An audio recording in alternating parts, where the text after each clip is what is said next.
اعوذ باللہ من الشیطان الرجیم بسم اللہ الرحمن الرحیم اتل ما اوحی الیک من الکتاب واقم الصلاة ان الصلاة تنہی عن الفحشاء والمنکر ولذکر اللہ اکبر واللہ یعلم ما تصنعون صدق اللہ العظیم۔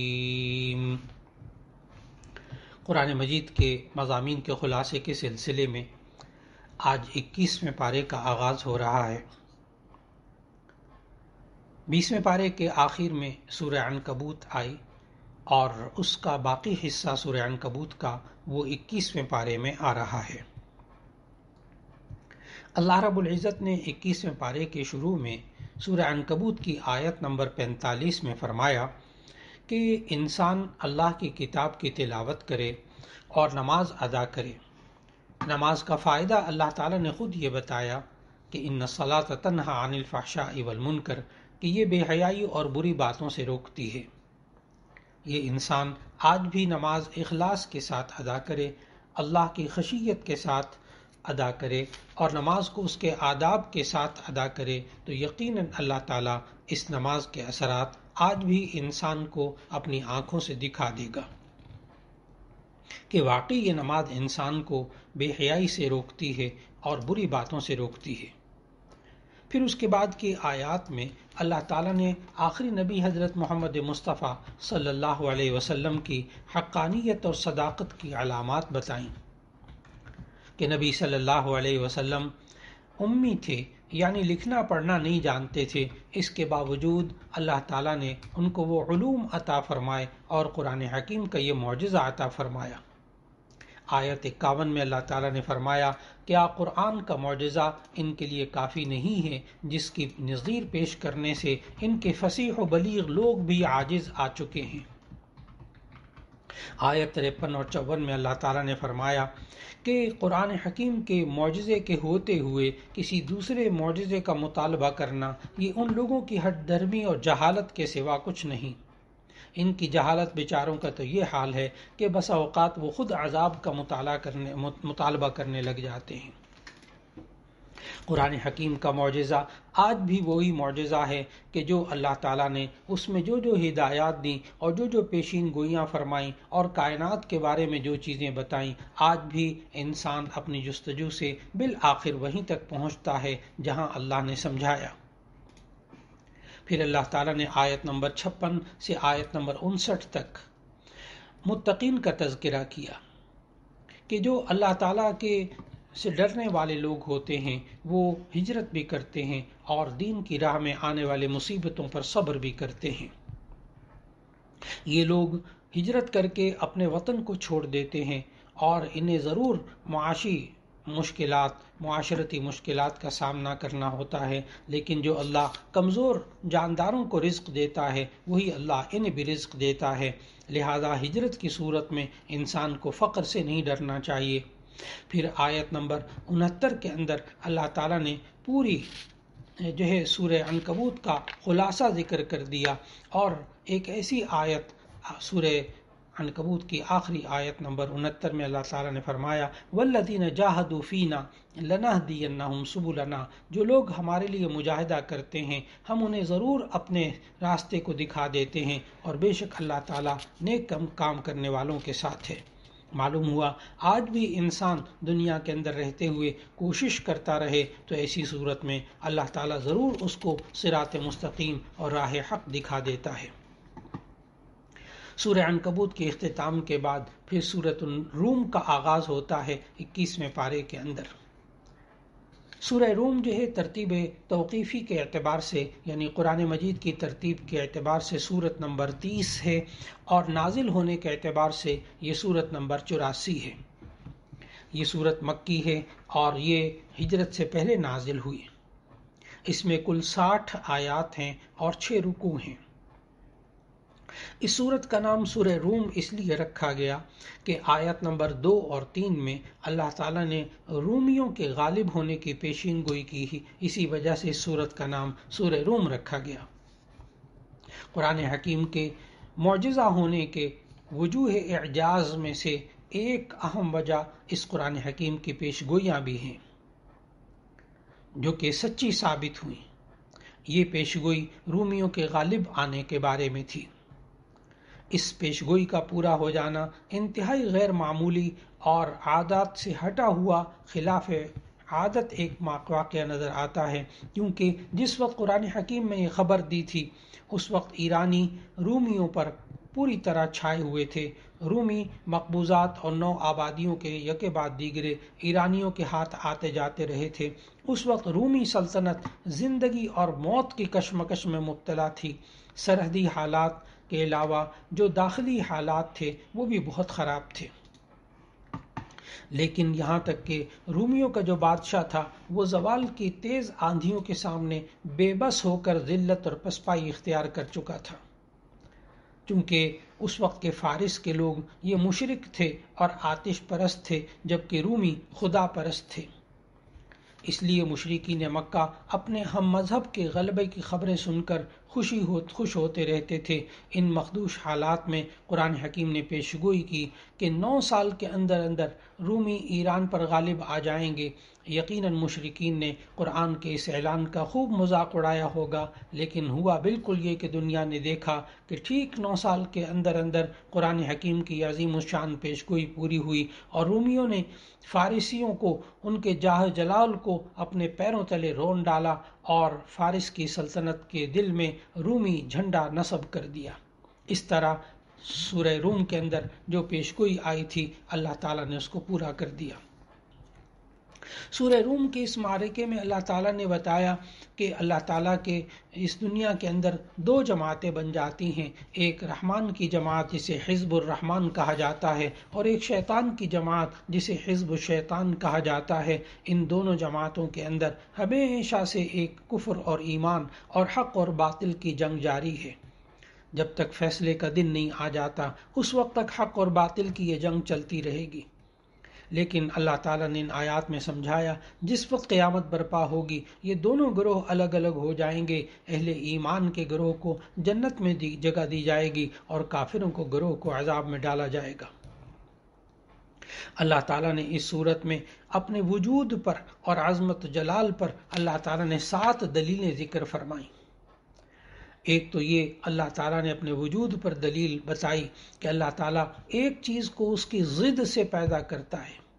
زندہ اور مردے ایک دوسرے کی ضد ہیں، لیکن اللہ اپنی قدرت کاملہ سے زندہ کو پیدا کرتا ہے، مردے سے مردہ کو پیدا کرتا ہے، مردے سے زندہ کو پیدا کرتا ہے، اور زندہ کو مردہ سے پیدا کرتا ہے۔ اللہ تعالیٰ نے ہمیں سمجھایا کہ کس طرح یہ ایک جو ہے وہ انسان زندہ ہوتا ہے، اس سے پیدا ہونے والا انسان بھی زندہ ہوتا ہے۔ نمبر 2، ایک گٹھلی بیج یہ مردہ بے جان ہوتی ہے، اللہ تعالیٰ اس سے ایک پودے کو جو مردہ ہوتا ہے، بے جان ہوتا ہے، بے روح ہوتا ہے، اس کو پیدا کرتا ہے۔ تو زندہ سے زندہ بھی اللہ پیدا کر کے دکھا رہا، مردے سے مردہ بھی اللہ پیدا کر کے دکھا رہا۔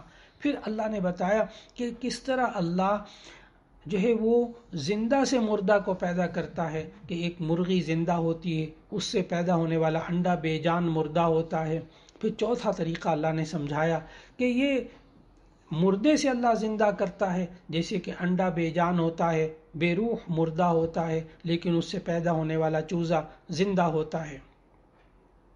پھر اللہ نے اگلی آیات میں سمجھایا، آیت نمبر 20 میں، کہ انسان کو اللہ تعالیٰ نے بے جان مٹی سے پیدا کیا ہے۔ حضرت آدم علیہ السلام مٹی سے پیدا کیے گئے۔ انسان کی جو ضروریات ہوتی ہیں غذائی اور جسمانی، وہ بھی اللہ مٹی ہی سے پیدا کرتا ہے۔ پھر اللہ تعالیٰ نے ہمیں سمجھایا آیت نمبر 22 اور 23 کے اندر، آیت نمبر 22 میں سمجھایا کہ کس طرح اللہ تعالیٰ میاں بیوی کا جوڑا بناتا ہے، اور انسان آپس میں تعارف بھی نہیں ہوتا اور ایک دوسرے سے ملتے ہیں۔ اللہ نے پھر اسی طرح انسانوں کو زمین کے اندر پھیلایا۔ آسمان و زمین میں جو کچھ ہے اللہ ہی نے پیدا کیا ہے۔ انسانوں کی مختلف زبانوں کو اللہ نے پیدا کیا ہے، رنگوں کو مختلف اللہ نے پیدا کیا ہے۔ پھر آیت نمبر 23 میں اللہ تعالیٰ نے سمجھایا وہی اللہ ہے جو رات اور دن میں نیند کے ذریعے انسان کو سکون عطا کرتا ہے۔ انسان دن کے اندر اپنے مشاغل میں مصروف رہتا ہے اور رات کو یہ انسان نیند میں مبتلا ہو کر اپنے بدن کو سکون پہنچاتا ہے۔ پھر اللہ تعالیٰ نے آیت نمبر 24 میں فرمایا کہ جس دل میں اللہ کا خوف پیدا ہوتا ہے اور امید ہوتی ہے، اللہ اس پر رحمت نازل فرماتا ہے۔ جس طرح کہ بارش برستی ہے تو مردہ زمین بھی زندہ ہو جاتی ہے۔ پھر اللہ تعالیٰ نے زمین و آسمان کا جو نظام ہے وہ سمجھاتے ہوئے فرمایا کہ آسمان کی جو چھت ہے وہ کسی ستون کے بغیر کھڑی ہے اور اس کے مدار کے اندر ستارے دوڑ رہے ہیں، ہر ایک اللہ کے حکم سے چل رہا ہے۔ اسی طرح اللہ نے ان آیات میں سمجھایا کہ زمین مسلسل حرکت کر رہی ہے، اس کے اوپر بسنے والے انسانوں کو اس کا احساس بھی نہیں ہوتا۔ پھر اللہ تعالیٰ نے آیت نمبر 47 میں سمجھایا کہ یہ صورت ہمیں بتا رہی ہے کہ ہر زمانے میں اللہ کا یہ دستور رہا ہے کہ وہ حق کو باطل پر غلبہ عطا کر کے رہتا ہے۔ پھر اس کے بعد کی آیات میں اللہ تعالیٰ نے سمجھایا کہ اگر اہل حق مغلوب ہوں تو انہیں محاسبہ کرنا چاہیے کہ کہیں ایسا تو نہیں کہ انہوں نے باطل کے طور طریقوں کو اپنا لیا ہو، اور کہیں ایسا تو نہیں کہ باطل پرستوں نے حق کے بعد اصول اختیار کر لیے ہوں۔ اور پھر اس کے بعد اللہ تعالیٰ نے آیت نمبر 58 میں بتایا کہ سورت کے اختتام میں کفار مکہ کا ذکر کیا کہ جو ان کو اللہ نے مردوں کی طرح مشابہت دی ہے، کہ یہ تو مردوں کی طرح ہے، نہ تو اللہ کی آیات کو سنتے ہیں، نہ دیکھتے ہیں، نہ ان میں غور و فکر کرتے ہیں، نہ اس کے اثر کو قبول کرتے ہیں۔ پھر اللہ نے سمجھایا کہ ہم نے لوگوں کو سمجھانے کے لیے اس قرآن میں ہر طرح کی مثالیں بیان کر دی ہیں، اگر تم ان کے سامنے کوئی نشانی پیش کرو گے تو یہ آگے سے کہہ دیں گے، تمہیں جھٹلائیں گے، لیکن تم ان کے جھٹلانے کی فکر نہ کرو، حق بات وہی ہے جو اللہ نے کہہ دی ہے۔ اسی کے ساتھ سورہ عنکبوت کا اختتام ہو رہا ہے اور اس سورہ روم کا اختتام ہو رہا ہے، اور اس کے بعد 21ویں پارے میں سورہ لقمان کا آغاز ہوا۔ سورہ لقمان یہ ترتیب توقیفی کے اعتبار سے سورت نمبر 31 ہے، اور ترتیب نزولی کے اعتبار سے یہ سورت نمبر 57 ہے۔ یہ سورہ لقمان مکی سورت ہے، ہجرت سے پہلے نازل ہوئی۔ اس میں کل آیات 34 ہیں اور 4 رکوع ہیں۔ اس سورت کا نام سورہ لقمان اس لیے رکھا گیا کہ اللہ تعالیٰ نے آیت نمبر 12 کے اندر لقمان کا ذکر کیا کہ حضرت لقمان کو اللہ تعالیٰ نے حکمت اور دانائی عطا فرمائی تھی، اس لیے اس سورت کا نام سورہ لقمان رکھا گیا۔ اس سورت کی ابتدا میں نبی صلی اللہ علیہ وسلم کے معجزے یعنی قرآن کی عظمت کو بیان کیا، اور پھر اس کے بعد اللہ تعالیٰ نے بتایا کہ اللہ تعالیٰ نے انسانوں کو 2 گروہ میں تقسیم کیا ہوا ہے۔ ایک مومنین کا گروہ ہے جو ہر صحیفے کو اور ہر ہدایت کو اور قرآن کی ہر بات کی تصدیق کرتے ہیں۔ دوسرا فریق کافروں کا ہے، انکار کرنے والوں کا ہے، جو کہ اللہ کا انکار کرتے ہیں، اس کی آیات کو سن کر تکبر کی بنا پر منہ موڑ لیتے ہیں، گویا کہ انہوں نے سنا ہی نہیں۔ پھر اس کے بعد کی آیات میں سورہ لقمان میں اللہ تعالیٰ نے اپنی قدرت اور وحدانیت کے 4 دلائل کو ذکر کیا۔ ایک تو اللہ تعالیٰ نے آسمان کی جو دنیا ہے اس کو ذکر کیا کہ آسمان کو بغیر ستون کے اللہ نے پیدا کیا ہے، اس میں روشن ستارے ہیں، اس میں سورج اور چاند ہیں، اس میں سیارے اور کہکشائیں ہیں، اور یہ آسمانی دنیا اتنی وسیع ہے۔ ایک تو اللہ نے اس کو اپنی قدرت اور وحدانیت کی دلیل کے طور پر ذکر کیا۔ پھر اس سے اگلی آیات میں اللہ تعالیٰ نے پہاڑوں کو اپنی قدرت کی دلیل قرار دیا کہ یہ پہاڑ جنہیں اللہ نے زمین کا توازن برقرار رکھنے کے لیے اللہ نے گاڑ رکھا ہے، اگر یہ پہاڑ نہ ہوتے تو یہ زمین ہوا اور پانی کی وجہ سے ادھر ادھر حرکت کرتی رہتی۔ پھر تیسری دلیل اللہ تعالیٰ نے اگلی آیات میں یہ جو زمین کے رہنے والے بری جانور اور فضائی جانور یعنی پرندے اور سمندری جانور، ان کا اللہ نے ذکر کیا کہ یہ بے شمار قسم کے جانور، یہ مویشی، یہ چوپائے اور حشرات الارض اور بری جانوروں میں اڑنے والے جانور اور سمندر میں رہنے والے 1000 قسم کے جانور، یہ سب کے سب اللہ تعالیٰ ہی نے پیدا کیے۔ اور پھر اللہ تعالیٰ نے چوتھی دلیل کے طور پر آسمان سے بارش کا ذکر کیا کہ وہ وہی اللہ ہے جو آسمان سے بارش برساتا ہے، جس کے ذریعے ہم ہر طرح کی چیزیں اگتی ہوئی دیکھتے ہیں۔ اس کے بعد اللہ تعالیٰ نے آسمان سے بارش برسنے کے بعد پانی، سمندر، دریا اور نہروں کا ذکر کیا، اور پھر اس کے بعد مختلف پھول اور مختلف پھل اور غلے اور جڑی بوٹیاں اور درخت اگتے ہوئے جو انسان دیکھتا ہے ان کا ذکر کیا۔ یہ سب اللہ کی قدرت اور اس کے وجود پر دلالت کرتے ہیں۔ اس کے بعد سورہ لقمان کے دوسرے رکوع میں اللہ تعالیٰ نے لقمان علیہ السلام کے بارے میں بتایا کہ حضرت لقمان جن کو اللہ تعالیٰ نے حکمت دی تھی، اب یہ نبی تھے یا نہیں تھے اس بارے میں مختلف آراء ہیں، لیکن یہ بہرحال بات قرآن مجید کی ان آیات سے ثابت ہوتی ہے کہ اللہ تعالیٰ نے ان کو حکمت اور دانائی سے نوازا تھا۔ وَلَقَدْ آتَيْنَا لُقْمَانَ الْحِكْمَةَ أَنِ اشْكُرْ لِلَّهِ۔ اور پھر اللہ تعالیٰ نے ہمیں سمجھایا کہ جب لقمان علیہ السلام کو اللہ تعالیٰ نے ایک جو ہے حکمت عطا کی تھی تو اس حکمت کے نتیجے میں ایک تو وہ شکر کرتے تھے اللہ کا، اور دوسرا جب انہوں نے اپنے بیٹے کی تربیت کی تو کس طرح اولاد کی تربیت کی، اللہ تعالیٰ نے اس کے اندر بڑی نصیحتیں فرمائیں۔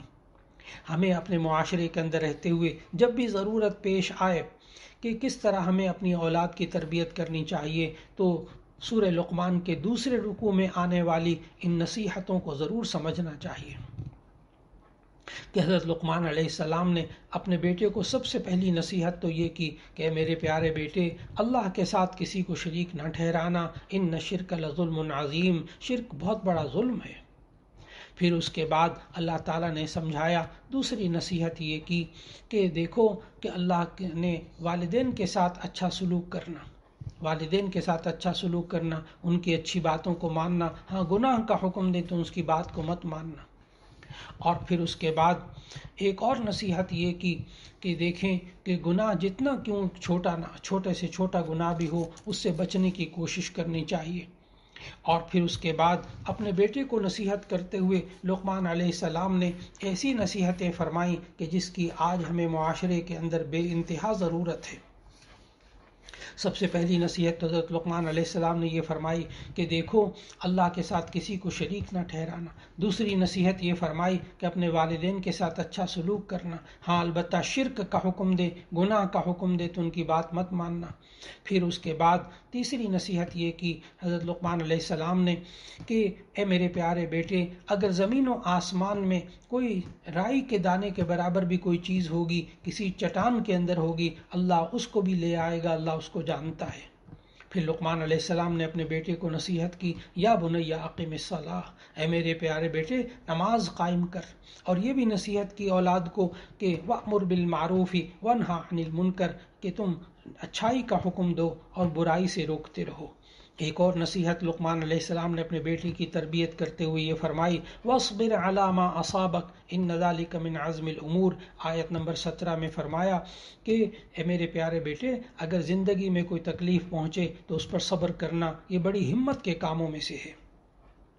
تو اولاد کے اندر صبر، برداشت پیدا کرنا یہ بھی ماں باپ کے ذمے ہے۔ اور پھر اس کے بعد آیت نمبر 18 میں لقمان علیہ السلام نے اپنے بیٹے کو نصیحت کرتے ہوئے سمجھایا، وَلَا تُصَعِّرْ خَدَّكَ لِلنَّاسِ، اے میرے پیارے بیٹے لوگوں کے سامنے منہ پھلا کے مت رہنا۔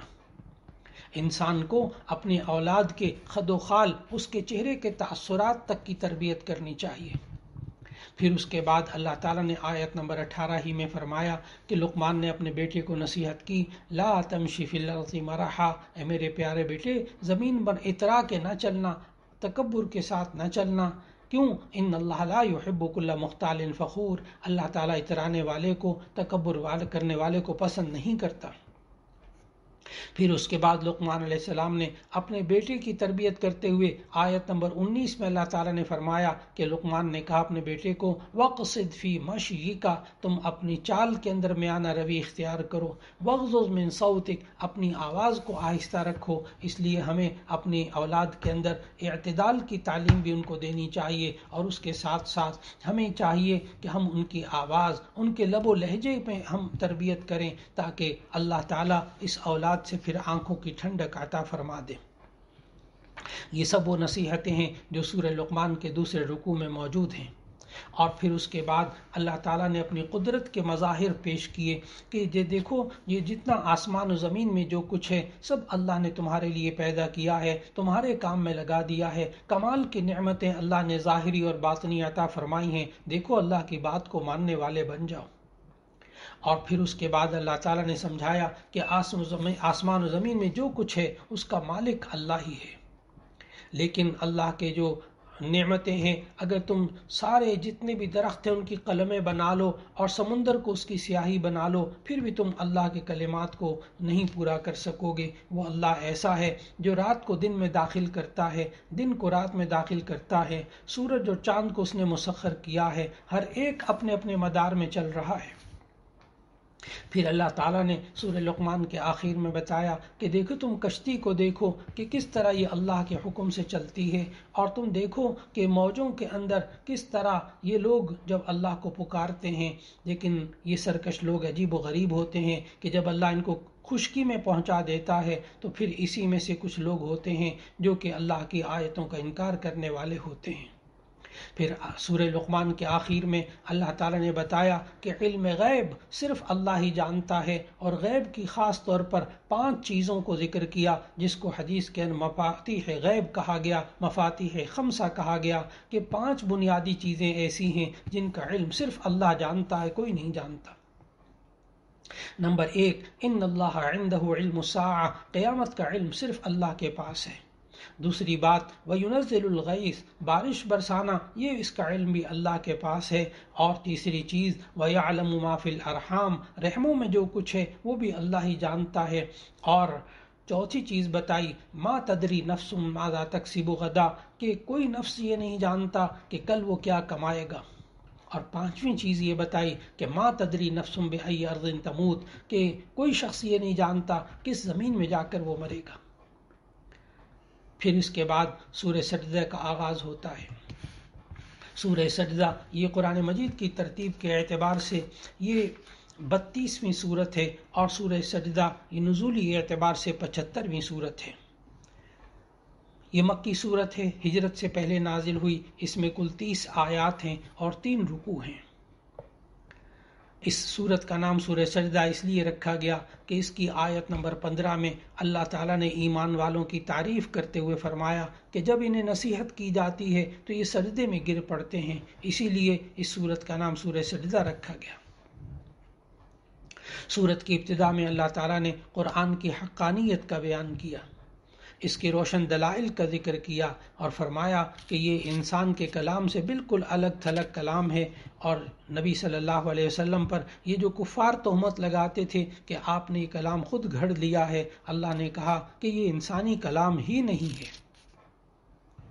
پھر دوسرے نمبر پر اللہ نے قدرت کے دلائل، اپنی قدرت کے دلائل ذکر کیے، آسمان و زمین کے پیدا کرنے کا ذکر کیا، اور بتایا ہر کام کی تدبیر بھی اللہ ہی کرتا ہے۔ وہ پانی کے ایک حقیر قطرے سے انسان کو پیدا کرتا ہے، یہ اللہ کی قدرت کے دلائل ہیں۔ پھر اللہ نے تخلیق کے مختلف مراحل یہاں ذکر کیے کہ کس طرح مٹی سے پانی، اور پھر نطفے سے لوتھڑا، اور پھر لوتھڑے سے بوٹی، اور بوٹی سے ہڈی تک کے مراحل طے کیے، پھر کیسے انتہائی پرکشش صورت میں اور متناسب قد و قامت والا انسان بن گیا۔ پھر اللہ تعالیٰ نے مجرموں کا ذکر کیا، مؤمنین کا ذکر کیا کہ یہ صورت مجرموں اور مومنوں دونوں کے حالات بتاتی ہے کہ مجرم قیامت کے دن سر جھکائے کھڑے ہوں گے، ان پر ذلت چھائی ہوگی، وہ آرزو کریں گے کہ کاش ہمیں دنیا میں لوٹا دیا جائے تو ہم نیک اعمال کریں۔ پھر دوسری طرف اللہ تعالیٰ نے ایمان والوں کی حالت بتائی کہ ایمان والے کیسے ہوتے ہیں۔ ایمان والے وہ ہوتے ہیں جو دنیا میں اللہ کے سامنے جھکے رہتے ہیں، راتوں کو ان کے پہلو بستر سے جدا رہتے ہیں، وہ اللہ کے عذاب سے ڈرتے ہیں لیکن اللہ کی رحمت کی امید بھی رکھتے ہیں۔ پھر اللہ نے جو ان کو مال دیا ہے اس میں سے وہ خرچ بھی کرتے ہیں۔ پھر اللہ تعالیٰ نے سورہ سجدہ کی آیت نمبر 12 سے آیت نمبر 17 تک سمجھایا کہ کوئی نفس یہ نہیں جانتا کہ ان کے لیے آخرت کی ٹھنڈک کیسے چھپا کر رکھی گئی ہے، یہ ان اعمال کا صلہ ہے جو وہ کرتے تھے۔ پھر اللہ تعالیٰ نے بتایا کہ ریا اور دکھاوے کے بغیر چھپ چھپ کر جو لوگ اعمال کرتے ہیں، اللہ تعالیٰ نے ان کے لیے بھی ایسی نعمتیں چھپا رکھی ہیں جو ان کے خیال وہم و گمان میں بھی نہیں ہوں گی۔ پھر اس کے بعد اللہ تعالیٰ نے جنت کی نعمتوں کی حقیقت بتائی کہ جنت کی نعمتوں کی حقیقت بھی دنیا کو رہتے ہوئے انسان کو سمجھ میں نہیں آ سکتی، لیکن حقیقت کے اعتبار سے ان کے درمیان زمین و آسمان سے بھی زیادہ کہیں فرق موجود ہے۔ پھر سورت کے اختتام پر حضرت موسیٰ علیہ السلام کو تورات دیے جانے کا ذکر کیا، اور اس بات پر بھی تنبیہ فرمائی کہ حضرت محمد مصطفیٰ صلی اللہ علیہ وسلم اور حضرت موسیٰ علیہ السلام کی رسالت میں مشابہت پائی جاتی ہے کہ کس طرح جتنے بھی رسول اللہ نے بھیجے وہ سب توحید، رسالت اور آخرت، ان تینوں باتوں پر ہی کاربند رہتے تھے۔ اس کے بعد سورہ احزاب کا آغاز ہوا۔ سورہ احزاب یہ قرآن مجید میں ترتیب کے اعتبار سے 33ویں سورت ہے، اور نازل ہونے کے اعتبار سے یہ سورت نمبر 90 ہے۔ سورہ احزاب یہ مدنی سورت ہے، اس میں کل 73 آیات ہیں اور 9 رکوع ہیں۔ اس سورت کا نام سورہ احزاب اس لیے رکھا کہ احزاب حزب کی جمع ہے۔ حزب کا معنی ہوتا ہے گروہ، لشکر۔ چونکہ اس میں قریش کے مختلف قبائل اور مختلف جماعتوں نے مدینے پر چڑھائی کی تھی، کئی لشکروں نے چڑھائی کی تھی، اس لیے اس سورت کا نام سورہ احزاب رکھا گیا، جس میں کہ غزوہ احزاب کا ذکر ہے۔ اور یہ پوری تفصیل غزوہ احزاب کی آیت نمبر 22 سے آیت نمبر 27 تک آ رہی ہے۔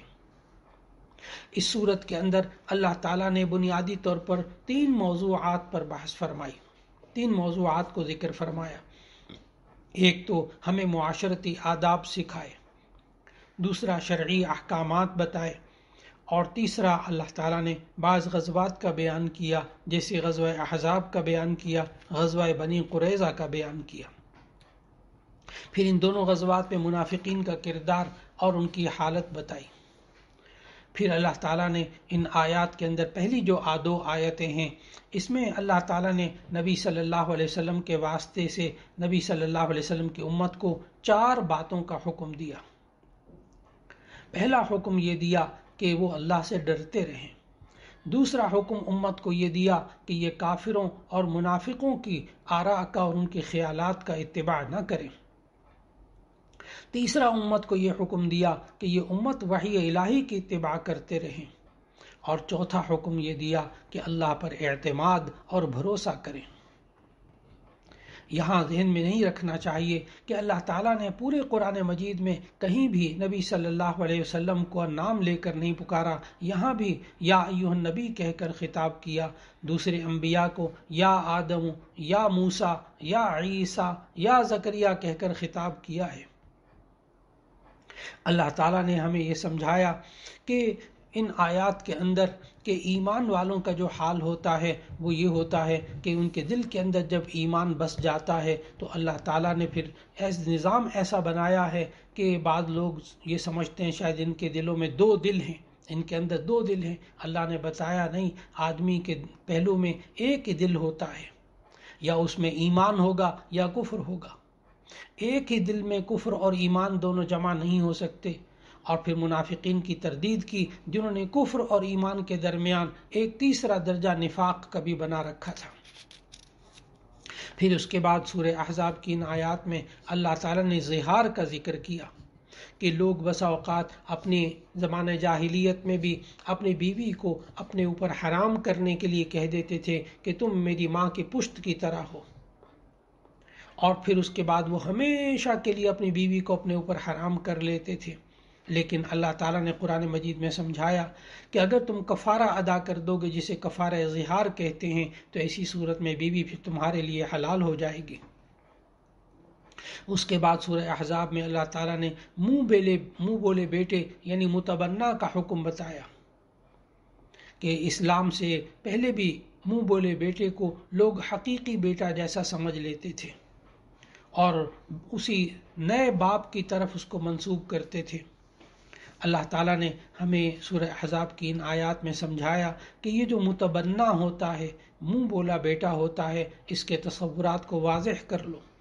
جب نبی صلی اللہ علیہ وسلم نے حضرت زید بن حارثہ رضی اللہ تعالی عنہ کو اپنا متبنہ بنایا تو پھر ایسی صورت میں اللہ تعالیٰ نے ان آیات میں سمجھایا کہ لوگ ان کو زید ابن محمد کہنے لگ گئے تھے، ایسی صورت میں اللہ تعالیٰ نے ان کو روک دیا کہ حضور اکرم صلی اللہ علیہ وسلم حضرت زید بن حارثہ رضی اللہ عنہ کے حقیقی والد کا حکم نہیں رکھتے۔ پھر اس کے بعد یہ سمجھایا کہ تمام ازواج مطہرات یہ پوری امت کی روحانی مائیں ہیں، ان کا ادب و احترام واجب ہے، اور نبی صلی اللہ علیہ وسلم کے بعد ان کے ساتھ نکاح کرنا حرام ہے۔ پھر اس کے بعد کی 19 آیات میں اللہ تعالیٰ نے غزوہ احزاب اور غزوہ بنو قریظہ کا ذکر کیا۔ غزوہ احزاب یہ سن 5 ہجری میں شوال کے مہینے میں ہوا، جب مشرکین کے 10 یا 15 ہزار جنگجوؤں نے مدینے کا محاصرہ کر لیا۔ یہ جنگجو مختلف قبائل سے تعلق رکھتے تھے، کچھ یہود بنو نذیر کے بھی تھے، یہود بنو قریظہ کے بھی تھے، جن کے ساتھ مسلمانوں کا صلح اور ایک دوسرے کے دشمن کے ساتھ تعاون نہ کرنے کا معاہدہ تھا۔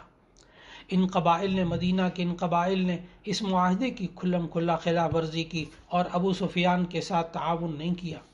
مسلمان صرف 3000 نے، انہوں نے ابو سفیان کے ساتھ تعاون کیا، مسلمانوں کے ساتھ تعاون نہ کیا۔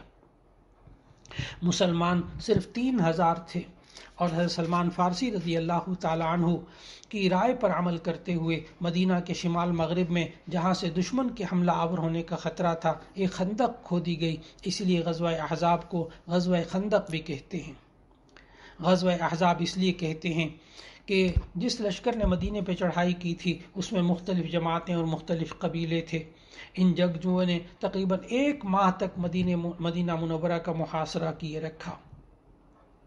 پھر ایسا ہوا کہ اللہ تعالیٰ کی طرف سے انہی دنوں طوفانی آندھی آئی، جس سے ان کے خیمے اکھڑ گئے، جانور بدک گئے، ان دشمنوں کے حوصلے پست ہو گئے۔ پھر اس کے بعد غزوہ بنو قریظہ کا ذکر کیا کہ ابو سفیان اور ان کے حمایتیوں کے چلے جانے کے بعد مسلمانوں نے بنی قریظہ کا محاصرہ کر لیا اور ان کی ان عہد شکنی کی عبرتناک سزا دی۔